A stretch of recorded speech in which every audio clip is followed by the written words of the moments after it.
সব তীর্থ বারবার, গঙ্গাসাগর একবার।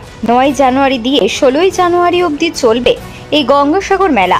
এই গঙ্গাসাগর মেলায় দেশ বিদেশ দিয়ে আসা পর্যটক ও শ্রদ্ধালুরা, আনুমানিক কয়েক লক্ষ মানুষের সমাগম প্রত্যেক বছরই আসেন এবং তাদের এই নিরাপত্তা নিয়ে রাজ্য সরকারের জায়গায় জায়গায় হেলথ চেক আপ ক্যাম্প, বিশেষ শ্রদ্ধা সহায়তার জন্য কেন্দ্র ও তাদের নিরাপত্তার জন্য পুলিশের ব্যবস্থা, কড়া পদক্ষেপ নেয় রাজ্য সরকার।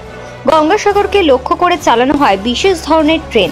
ভিন রাজ্য থেকে আসা স্থলপথেও শ্রদ্ধালুরা আসে গঙ্গাসাগরে, তারা যাতে কোনো ধরনের অসুবিধার সম্মুখীন না হন তার জন্য রাজ্যের পুলিশ এবং প্রশাসন কড়া নজরদারি করেন। আউটরম ঘাটে বেশ কিছু বিশ্রাম শিবির তৈরি করা হয়েছে। সাধু সন্ন্যাসীদের জন্য সেখানে বিশেষ সুবিধা, পানীয় জল, শারীরিক চিকিৎসার জন্য বুথ এবং সহায়তা কেন্দ্র। সিসিটিভি ক্যামেরা দিয়ে গোটা চত্বরটাকে মুড়ে ফেলা হয়েছে নিরাপত্তায়, যাতে শ্রদ্ধালুদের কোনোভাবেই অসুবিধার সম্মুখীন না হন।